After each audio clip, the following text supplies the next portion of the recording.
WXL 40, serving the lower Susquehanna Valley and originating from the National Weather Service in State College.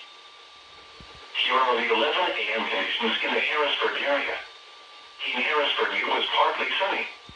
The temperature was 76 degrees, the dew point 58, and the relative humidity 53%. The wind was west at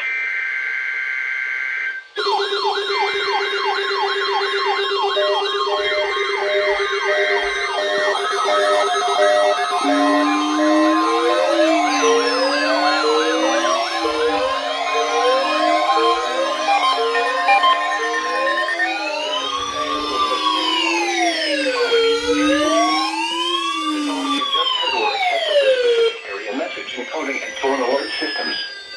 During dangerous weather events, NOAA weather radio receivers can be activated by these systems. A message with information about a watch or warning would follow. Tests of these systems are normally conducted by the National Weather Service between 11 a.m. and noon each Wednesday.